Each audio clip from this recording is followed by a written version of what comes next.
1 Coríntios 13. 1 Coríntios 13, 1 a 13.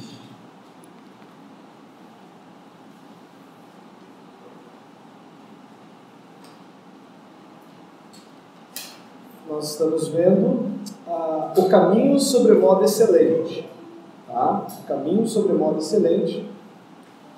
Nós já vimos a primeira parte, que foi do versículo 1 ao 3. E hoje nós veremos do 4 até o 7.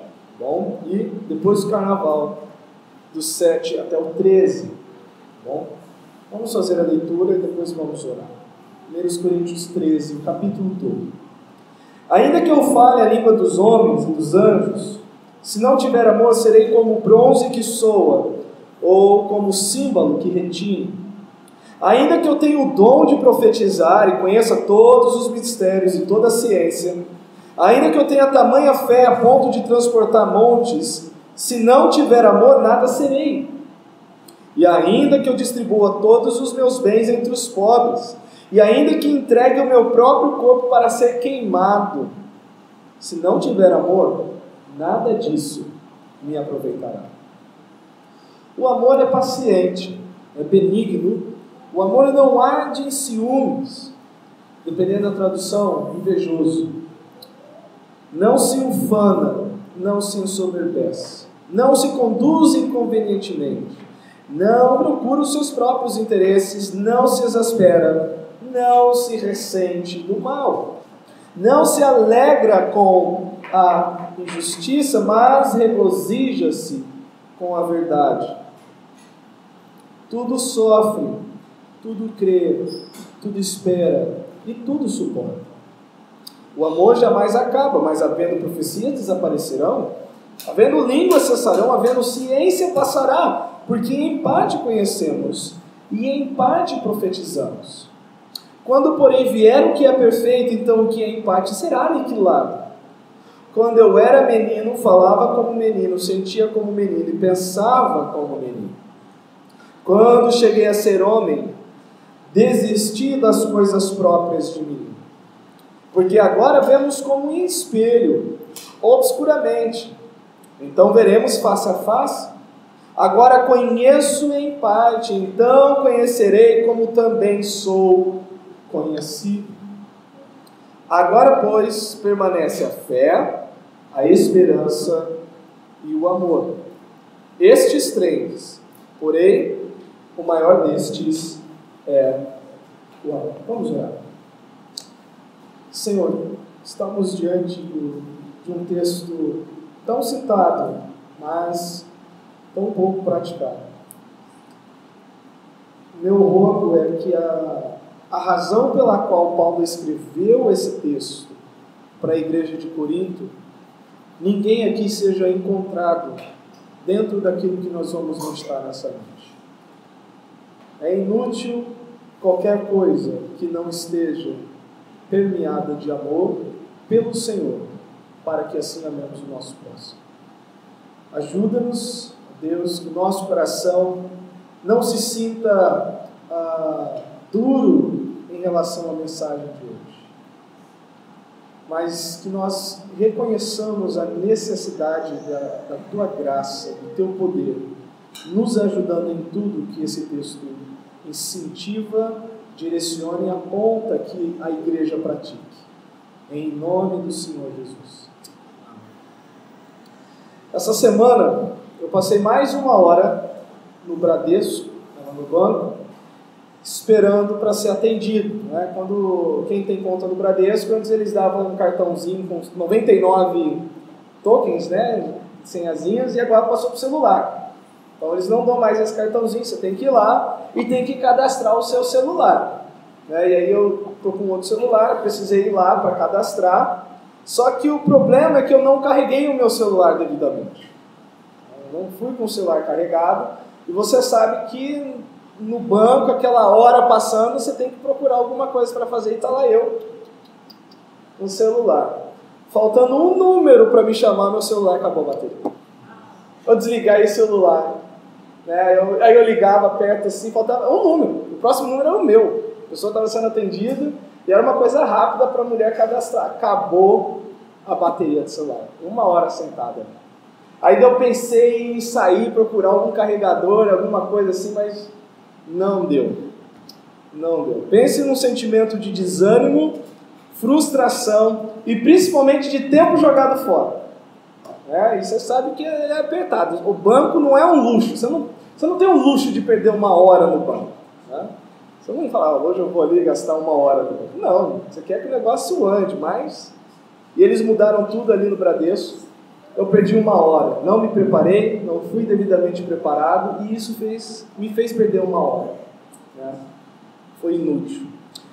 E se no final do culto, Deus te mostrar o que verdadeiramente estava passando no seu coração quando você estendeu a mão para cumprimentar alguém, quando você cantou, ou quando você abriu a Bíblia para acompanhar a leitura, e se hoje no final do culto você pudesse ver que o seu tempo aqui foi inútil, porque nada do que você fez foi feito em amor. E se no final de tudo você percebesse que por não ter se preparado devidamente, o seu tempo foi em vão. Se Deus hoje pudesse te parar ali na saída e olha, vou te mostrar o que estava no seu coração. Na hora que você chegou, na hora que você cantou, na hora que você acompanhou a leitura, e eu tenho que te dizer, foi vão tudo que você fez hoje. O caminho sobremodo excelente que a igreja de Corinto tinha de trilhar é o mesmo caminho que eu e você devemos trilhar. O caminho que aquela igreja, que essa igreja que nós estávamos estudando, precisava começar a caminhar, é o caminho que nós devemos continuar, ou nós devemos trilhar. O amor, ele é sobremodo excelente, conforme nós vimos semana passada, porque ele é necessário. Os 3 primeiros versos de 1 Coríntios 13, quando Paulo fala, ainda que eu fale a língua dos anjos, ainda que eu tenha o dom de profetizar e conhecer os mistérios, ainda que eu tenha tamanha fé de transportar montes, ainda que eu entregue o meu corpo, se eu não tiver amor, isso é inútil. A ideia que Paulo está trazendo é o seguinte, o amor ele é excelente porque ele é necessário, que sem ele nós não fazemos sentido às pessoas, por isso que ele fala de falar a língua dos homens, e a ideia de falar a língua dos homens não é o idioma ali. A ideia é se eu tivesse a linguagem maior, a mais elevada dentre os homens, ou uma linguagem superior, que é a maneira como os anjos conversam. E não é o idioma dos anjos, mas é como os anjos conversam.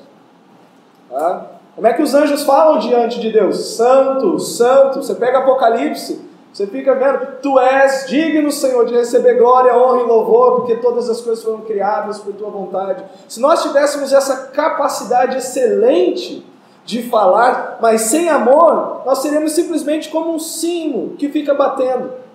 Nós não vamos fazer sentido às pessoas. As nossas palavras não farão sentido às pessoas. Paulo também diz que o amor ele é sobremodo excelente, porque ele é necessário, porque ainda que nós tenhamos todos estes dons, e ele fala de profetizar, de conhecer o mistério, de ter fé, nada serei. Ou seja, não são os dons que nos definem, é o amor. A nossa identidade é o amor, e não o exercício dos dons. E a terceira e última situação, ele fala que ainda que eu me sacrificasse, ainda que eu fosse o mais altruísta possível, se eu não tiver amor, nada disso me aproveitará. E a ideia aqui é que se não for da alma o feito, carregado de amor, é inútil. Deus não quer a sua carne aqui, Deus não quer o seu corpo aqui, Deus quer a sua alma.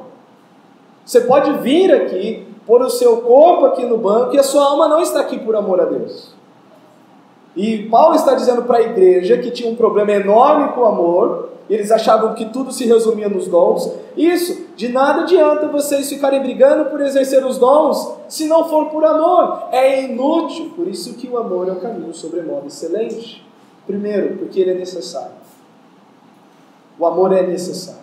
E hoje nós vamos ver a segunda condição da excelência. Por que o amor ele é sobremodo excelente? Segundo, porque ele é excelente. Os versículos que nós vamos estudar hoje falam da excelência do amor e do efeito excelente do amor na vida do cristão. Então não adianta, não adianta eu me esmerar para ser um ótimo pregador, ter uma ótima oratória, um conhecimento enciclopédico, se eu não consigo perdoar. se eu não consigo amar? Se eu não consigo andar mais uma milha ou qualquer outra coisa que exija amor? A grande ideia da nossa passagem hoje, desses versículos 4 a 7, é: o amor na vida da igreja deve ser além de um mero conceito. Ou seja, a igreja não pode tratar o amor como uma ideia somente. Essa igreja ama, e o amor isso, e o amor aquilo, simplesmente ficar na nossa mente. O amor não pode ser um mero conceito. A pregação do amor é vã quando não é confirmada pela experiência do amor. É inútil falar do amor se não pratica o amor. E antes de nós considerarmos a excelência do amor, eu quero tratar rapidinho por que o amor é importante. Duas razões. Se você ler os evangelhos, você vai encontrar mais. Se você ler as cartas paulinas, você vai encontrar mais. A carta joaninas também. Mas eu escolhi 2 por causa do tempo. Tá? E talvez hoje o sermão vá ser 1 hora. Talvez. É muita coisa e eu não quero fazer miojo disso. Eu não quero que seja instantâneo. Vamos tentar comer o churrasco do irmão Barros da Zétia. Vamos tentar fazer da qualidade deles, né? O sermão. Mas por que o amor é importante? Primeiro, porque através dele nós somos identificados como discípulos de Cristo. João 13:35. Vamos abrir lá rapidinho. João 13:35. Por que o amor é importante? João 13:35 diz: nisso conhecerão todos, ímpios e santos, crentes e incrédulos, anjos caídos e anjos santos, todos. Nisto conhecerão todos que sois meus discípulos, se tiverdes amor uns aos outros. Isso daqui é mais importante que a placa de qualquer igreja. Isso daqui é mais importante que o nome de qualquer missionário e de qualquer pregador. A sua identidade e a minha identidade não está na placa da igreja ou do pregador, né? Geralmente as pessoas, olha, eu sou a ovelha da igreja do pastor fulano de tal, né? Como se o valor da identidade dela fosse isso. Não. O amor é importante porque é ele que dá o nosso RG espiritual. Pedir essa polícia te parar e falar, passa o RG aí. Eu sou brasileiro, natural do Rio de Janeiro, nasci ano tal, minha mãe é tal, confere, assinatura. E se te fazer uma blitz espiritual, dá o teu RG espiritual, você tem amor para sacar, para apresentar? O amor é a nossa identidade, por isso é importante. Paulo deixa bem claro que podemos fazer muita coisa na esfera religiosa. Posso profetizar, posso falar em outro idioma, eu posso ter fé de mover os montes, eu posso entregar o meu corpo para ser queimado, pode ser feito muita coisa na esfera religiosa, e ainda isso não será algo útil para nós e nem para o próximo. O amor é importante porque ele é crucialmente necessário para a nossa identidade. Sem ele, somos uma fraude. Somos charlatães, somos cínicos, mentirosos, sem amor. O que Paulo está tratando aqui, vamos novamente entender o capítulo 13 dentro do contexto. Paulo não escreveu o capítulo 13 pensando nos futuros noivos e casamentos. Paulo não escreveu o capítulo 13 pensando nas crises conjugais ou nas crises de relacionamento. Paulo escreveu o capítulo 13 para uma igreja que achava que poderia servir a Deus sem amor. Paulo escreveu o capítulo 13 para uma igreja que achava que eles poderiam fazer sem ser. Esse é o foco do capítulo 13. Ele está tratando o seguinte: a igreja de Corinto achava que alguém espiritual era alguém que tinha muitos dons, e exercia muitos dons. E Paulo está dizendo o seguinte: a pessoa espiritual é aquela que ama. O homem e a mulher de Deus, espiritual, não é aquele que faz muita coisa, mas é aquele que é diante de Deus. A espiritualidade bíblica é aquela que não fica presa no campo das ideias e abstrações teológicas, mas é a que toma forma e visibilidade em atos de amor. Então essa é a primeira razão do porquê o amor é importante. Porque ele é a nossa identidade. Nossa identidade está ligada ao amor. Segundo, o amor é importante porque se faz visível, porque Deus se faz visível através do amor. A segunda razão do porquê nós precisamos amar é porque essa é a maneira de Deus ser visto. Você vai dizer, mas Romanos 1 diz que Deus pode ser visto na criação. Não, a criação dá um testemunho do Criador. Mas a criação não prega o Evangelho. A criação não anuncia Cristo como Salvador. Anuncia o seu senhorio, anuncia a sua mão como Criador. Mas essa tarefa de fazer Deus conhecido de maneira salvífica vem através do amor. E em 1 João 4, que foi o texto que nós lemos, 4, 7, vamos lá rapidinho. Primeira epístola de João, capítulo 4, versículo 7. Olha o verso 12. De tudo que é dito aqui, o verso 12. João está falando da necessidade do amor e de se viver o amor e de que quem ama é de fato vindo de Deus. E ele diz isso assim do nada. O verso 12. Ninguém jamais viu a Deus. E aí ele continua falando do amor de novo. Por que isso está no meio desse trecho? Resposta: como que Deus pode ser visto? Através dos seus filhos quando eles amam. O amor é importante na igreja, porque a igreja só vai poder demonstrar a presença de Deus através do amor. Somente o amor faz com que o invisível seja visível. Ninguém jamais viu a Deus. Se amarmos uns aos outros, Deus permanece em nós e o seu amor é em nós aperfeiçoado, mas ninguém jamais viu a Deus. Infelizmente, é comum mensurar a presença e a manifestação de Deus em um culto público mediante o número de manifestações sobrenaturais que tem acontecido. Já vi pessoas que vieram aqui, né, e deixaram escapar o seguinte: a igreja é isso, a igreja é aquilo, não tem poder, e não tem isso, e não tem aquilo, achando que a presença de Deus se resume em profecias, línguas, curas, né? Já cansei de ouvir de certos amigos pentecostais: olha, o culto hoje foi uma bênção, teve fogo, e teve isso, e teve aquilo, sempre girando em torno dessas questões sobrenaturais. E as pessoas medem a presença de Deus no culto através disso. Porém, podemos ter absoluta certeza da presença de Deus na presença do amor. A maneira de testarmos a presença de Deus em determinado lugar é se as pessoas que ali estão amam. Se há amor, Deus está ali. Se não há amor, Deus não está ali. E a igreja, ela deve ser medida nessa régua. Nós não podemos fazer como a igreja de Corinto estava fazendo, se julgando a mais espiritual por causa do exercício dos dons. E Paulo está olhando para ele e falando: não, vocês são carnais demais.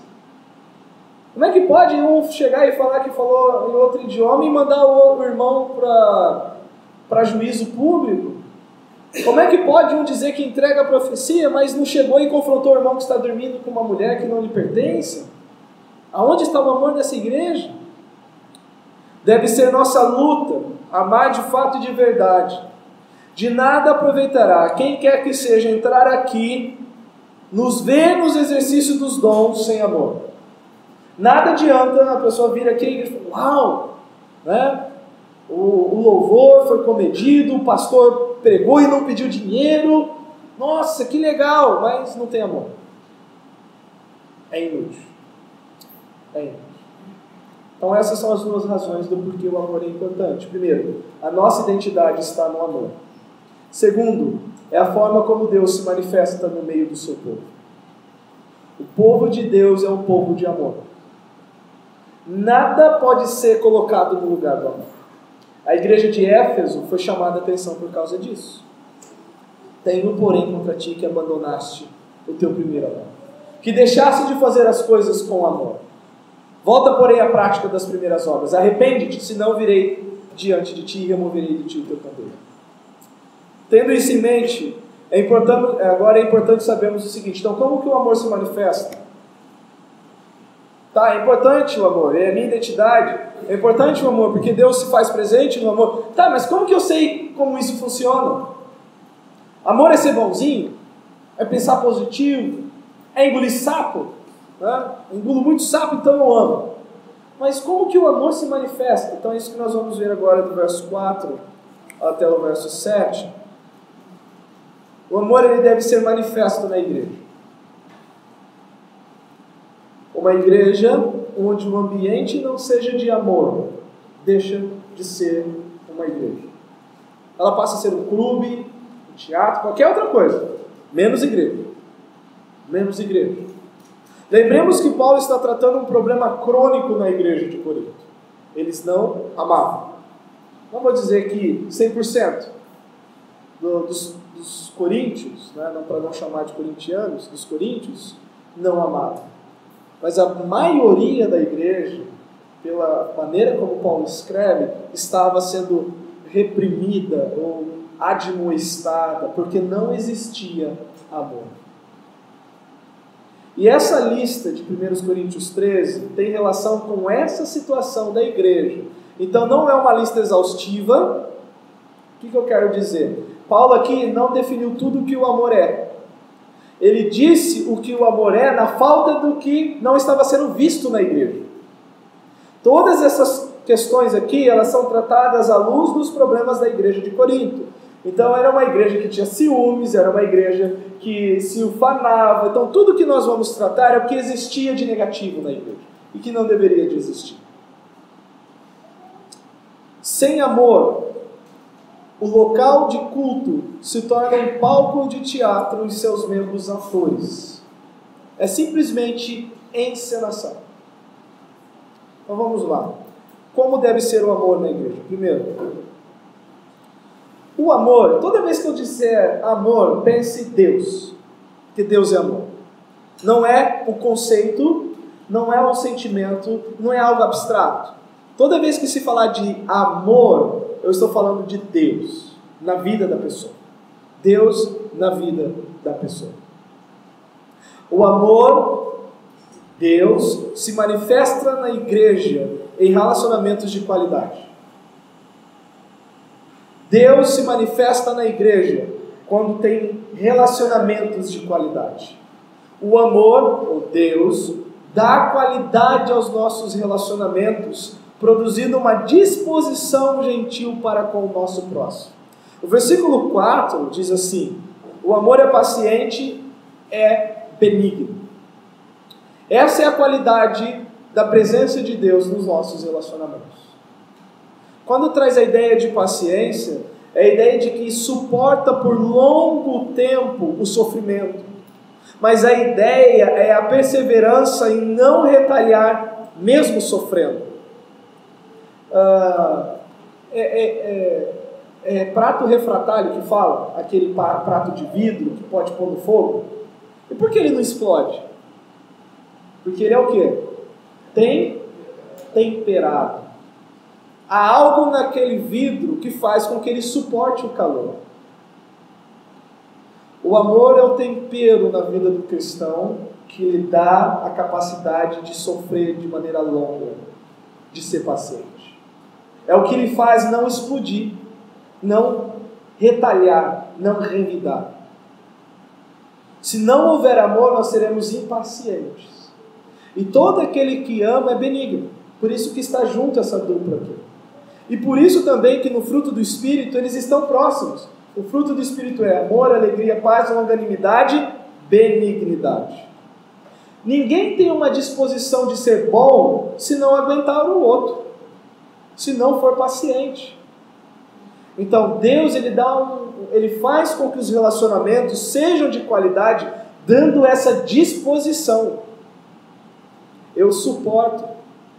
E porque eu suporto, eu posso não revidar, pelo contrário, agir da maneira correta, com bondade, com benignidade. Benignidade trata da disposição ou a motivação que nutrimos em relação ao próximo. Toda disposição se alimenta do que existe no coração. Todos nós temos disposição. O problema é o que essa disposição usará. O que está no seu coração? Amor ou impaciência? Paciência? Se é paciência, então tem algo bom lá para ser paciente. E é isso que a disposição vai usar para com o próximo. Porque eu tenho paciência, porque eu sofro, eu aguento, eu estou disposto a fazer o bem para quem me faz o mal.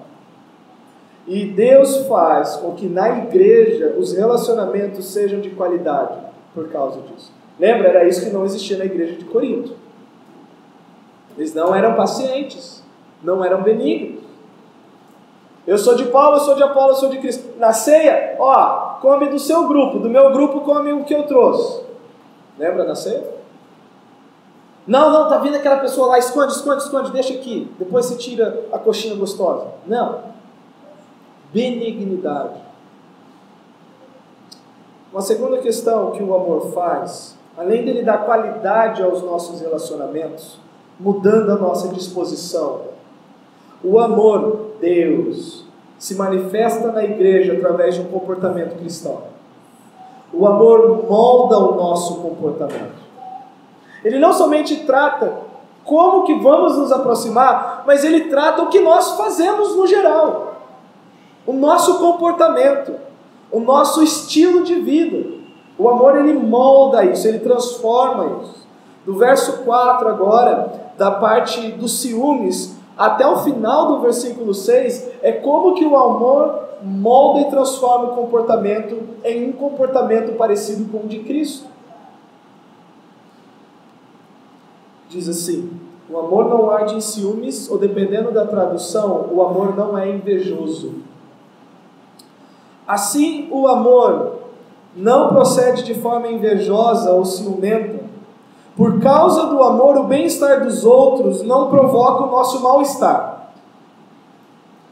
Porque inveja e ciúmes são dois lados da mesma moeda.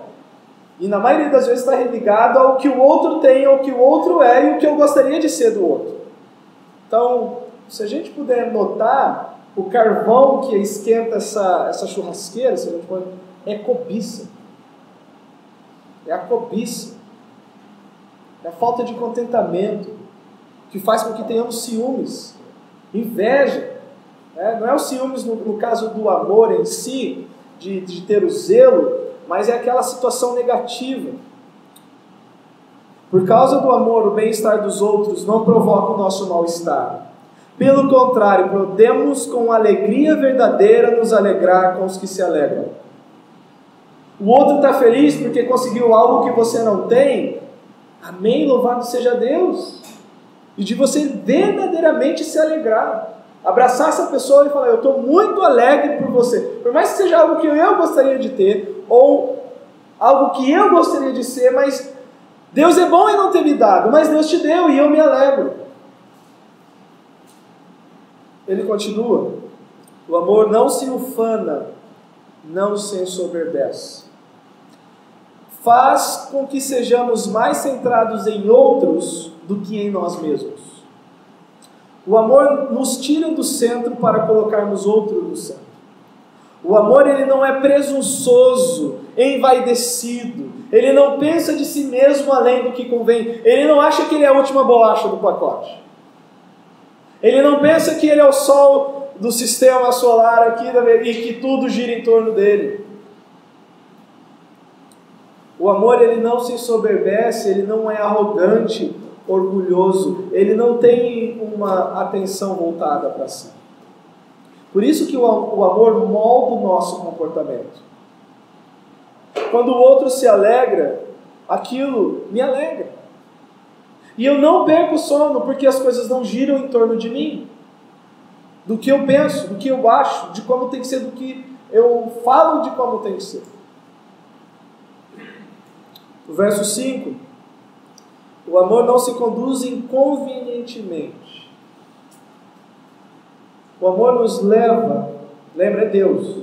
Quando eu falo amor, pode trocar por Deus. Então, para não ficar amor e Deus toda hora, você já faz essa troca na sua mente. O amor nos leva a tratar os demais com respeito e dignidade.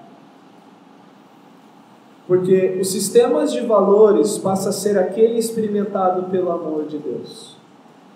Quem é amado por Deus conhece seu real valor e espanta-se ao ser tratado por Deus de forma como é tratado. E isso governa a sua maneira de tratar os demais. Ou seja, quando você experimenta o amor de Deus, naquele momento você tem noção do seu valor. E não é alto. Não é alto. Nós somos indignos. Nós não merecemos. É graça. E quando você fica de boca aberta, quando você fica pasmo de saber, Deus fez isso para mim? Deus está me tratando assim, logo eu! O seu sistema de valor muda. E por causa disso, você não mede o valor das outras pessoas por quem você é. Porque você não tem valor. Pelo contrário, você trata cada um com respeito e dignidade, porque é assim que Deus tem te tratado. Mesmo o ímpio. Mesmo o ímpio. Irmãos, tratar mal as pessoas é você assinar embaixo que você ainda não conhece o amor de Deus. Ninguém pode ser tratado mal. Não é por questão de educação. Olha, sua mãe não te ensinou que não pode tratar mal as pessoas. Mas é por causa de Deus. É por causa do amor dele por você. E quando você conhece esse amor, você não trata mal as pessoas, mesmo que os outros estão te tratando mal.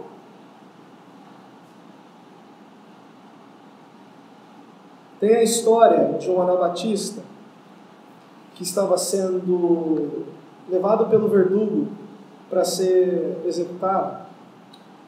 E na onde eles estavam passando por uma parte que era um rio congelado e o rio a parte de gelo quebrou e o verdugo caiu ali. O que o cristão fez? Ele ajudou a tirar o verdugo dali. Ele não deixou o verdugo morrer. De sorte que quando ele chegou ao destino para ser executado, o verdugo não tinha coragem de matar o cristão. E o verdugo morreu junto com o cristão. Não se conduz inconvenientemente. É só o amor que faz isso. É dar a outra face, andar a outra milha, dar a capa. Paulo está falando isso para uma igreja que não tinha isso. Uma igreja, ela é medida através disso. Vamos continuar. Tem mais coisa aqui para alfinetar o nosso coração. Além de não se conduzir inconvenientemente, ou seja, essa pessoa valoriza os demais e trata com dignidade, porque ela não é o aferidor de medida do valor da outra pessoa. Porque ela mesma sabe o seu valor diante de Deus. Mas também é dito que essa pessoa não procura os seus próprios interesses. O contentamento que o amor traz nos leva a abrir mão de nossos interesses para abraçarmos os interesses do outro. Quem ama não é egoísta. Quem ama não é mesquinho. Quem ama não coloca o seu prato primeiro na hora de servir. Que bom seria se tivesse uma briga na fila. Não, vai você primeiro. Não, vai você primeiro. Vai você primeiro. Vai você primeiro. Ao invés de, olha só, eu fui o último da fila, e não tem nada. E ao invés de, que bom que todo mundo comeu. Graças a Deus. Mas o amor não procura os seus próprios interesses, e esse daqui não é algo que precisa de muita explicação. Não busque o que é propriamente seu, senão cada qual também o que é dos outros. Filipenses 2:3. O amor, ele não se exaspera, ele não se irrita, ele não se inflama, ele não pega fogo, ele não explode. Quando é dito que não se exaspera, o amor faz com que percamos o fio da faca. Essa palavra exasperar, no original, o primeiro significado dela é como ela está com uma partícula negativa na frente, mas só a ideia do verbo, fio da faca, o afiado.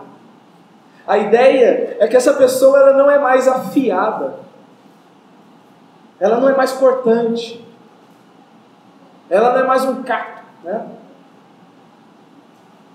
O amor, ele não se exaspera. O amor faz com que percamos o fio da faca. Deixamos de ser afiados e nos tornamos cegos para aquilo que pode nos levar à irritação ou queimar de raiva. Então, quando a faca perde o fio, o que ela se torna? Cega. Tá? Sem fio. Então, não existe mais um tipo, eu preciso amolar isso. Não. Nós deixamos de ser afiados. Uma língua afiada. Lá em Provérbios diz que aqueles cuja língua é ponta de espada, mas outros é medicina. Isso está ligado com o fruto do Espírito, domínio próprio. Domínio próprio e mansidão. Tá? O amor não se ressente do mal.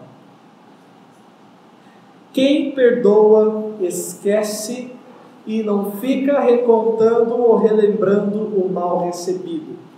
A ideia da palavra aqui é literalmente ficar recontando. Dizer e dizer e dizer e dizer e dizer e dizer novamente. Por isso a ideia de ressentir, ficar sentindo novamente. Quem perdoa, esquece e não fica recontando ou relembrando o mal recebido. O que é perdão? Vamos definir perdão. Perdão é a capacidade de não tratar alguém que lhe fez o mal baseado na maldade da pessoa, mas na bondade de Deus para com você. Você perdoa porque Deus é bom para você, não porque a pessoa foi mal para você. A base do seu relacionamento não é o que o outro é, mas é quem Deus é. Por causa disso, você cancela a dívida. Você paga a conta. Se a pessoa te causou prejuízo, você está pagando a conta no seu coração, mas você não está pagando a conta com o seu tesouro, mas é com o tesouro de Cristo no seu coração. O amor não se alegra com a injustiça, mas regozija-se com a verdade. No versículo 6. O amor não tem prazer em agir de maneira injusta com o próximo, mas deleita-se em praticar a verdade, que é a forma justa de viver diante de Deus. A pessoa ela não fica esperando, que bom que aconteceu isso com a pessoa. Ela não se alegra com isso, mas ela pratica a verdade, que é a maneira justa de caminhar diante de Deus. Então, primeiro, o amor ele dá qualidade aos nossos relacionamentos, ele muda a nossa disposição. O amor faz com que nos comportemos como cristãos, pequenos cristos, pequenas figuras de Cristo, mas também o amor, Deus fortalece a alma do cristão. O amor fortalece a alma do cristão. Olha o verso 7. Tudo sofre, tudo crê, tudo espera e tudo suporta. Eu não posso dizer que isso não é visto na vida do apóstolo Paulo com a igreja de Corinto. O tanto que ele sofreu, o tanto que ele creu sobre a igreja. Pensa só na maneira como ele abre a carta. Ele descreve uma igreja que não parece a igreja que ele está mandando a carta. Uma igreja perfeita. Tudo espera e tudo suporta. E a razão de tudo isso é o Evangelho. Lembra-se? É o Evangelho. A ideia é o que a igreja precisava fazer justamente para que o Evangelho não fosse manchado. Para que eles pudessem cooperar com o Evangelho. Tudo sofre. Por causa do Evangelho estamos dispostos a sofrer o que quer que seja para sermos cooperadores de Deus. O que significa então eu sofrer tudo? E a ideia de sofrer, a palavra sofrer mesmo aqui é a ideia de telhado. Cobre, mantém, protege. Mas na maneira como Paulo usa essa palavra, está ligado com o manter-se para sofrer. Como que isso se dá na vida da igreja, então? Por causa do Evangelho, eu sofro os dias em que meu irmão ou irmã não está andando no Espírito. Por causa do Evangelho, eu não vou falar mal de uma igreja, porque aquele é um local que Deus abriu para que o seu Evangelho fosse pregado. Por causa do Evangelho, eu vou sofrendo dano. Eu vou sofrendo dano. Tudo sofre.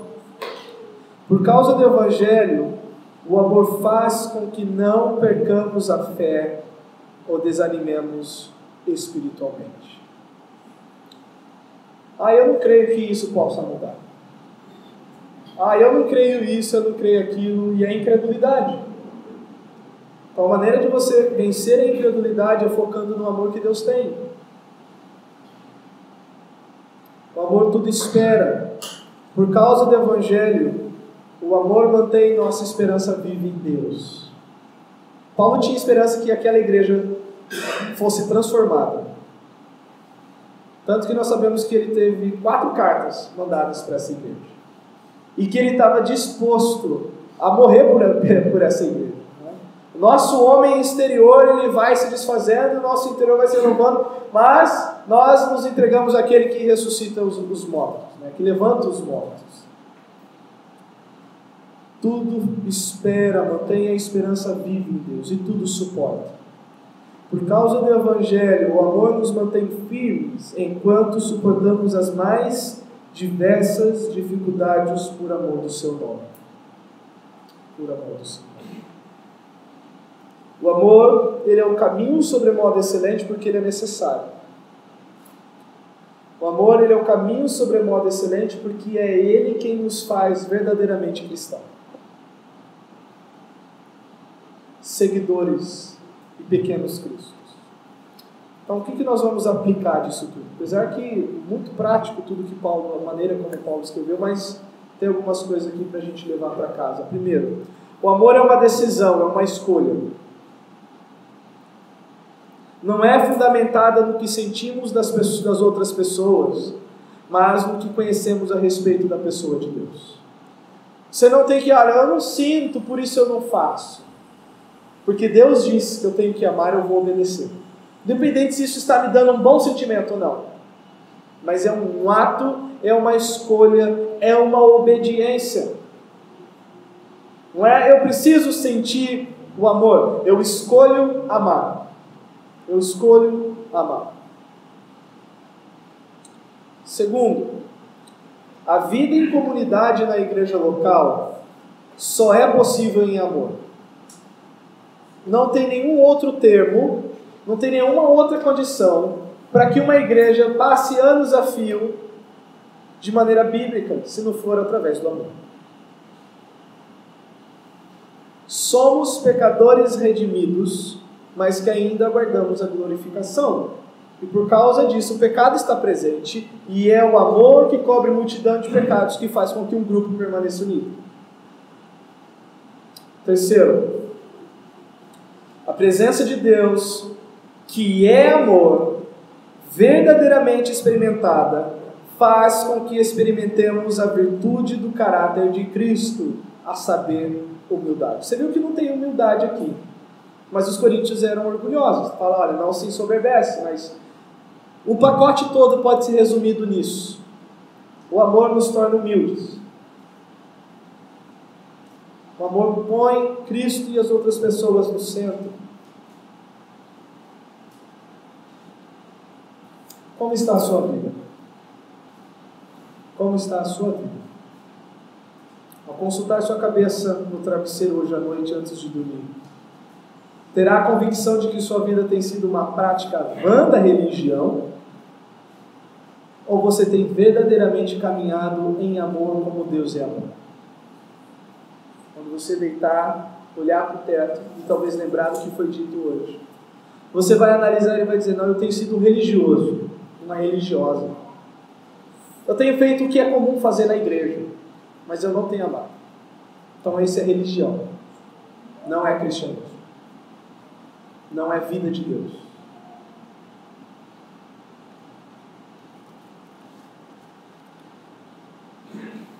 Você ainda tem tempo de carregar o seu celular antes de ser chamado. Você tem tempo de carregar a sua vida com o amor de Deus. Para que no dia que Ele te chamar, você descobrir que foi inútil todo esse tempo. Não adianta você estar aqui e não estar amando a Deus. Você pode ser chamado e não receber o que você estava esperando receber. Vamos orar. Santo Deus, nós bendizemos a Ti, porque o amor procede do Senhor, é o Senhor quem nos amou primeiro, e por isso nós podemos retribuir amor. Não está em nós, não é nosso, não é fruto nosso, mas é do Senhor. Por isso clamamos a Tua ajuda, reconhecemos a nossa necessidade, a nossa dependência do Senhor. Que nós sejamos reconhecidos como os discípulos do Senhor, não porque fazemos voto de pobreza, não porque o nosso vocabulário muda, ou porque tentamos nos desfazer ou nos exilar do mundo, vivendo uma vida simples, mas porque amamos. Teu servo no passado, Agostinho disse, ame a Deus e faça o que quiser. Porque nós podemos te amar, tudo o que fizermos será por causa do amor ao Senhor. E por isso pedimos a Tua ajuda. Ajuda-nos, socorra-nos, Senhor. O Senhor sabe da podridão do nosso coração. O Senhor sabe, ó Deus, quantas vezes é só na máscara que às vezes estamos aqui. E não porque verdadeiramente amamos o Senhor e amamos o nosso próximo. Que nós trilhemos esse caminho sobre modo excelente, que é o amor. Em nome do Senhor Jesus. Amém. Deus abençoe. Até, não domingo agora, mas no outro, se Deus permitir.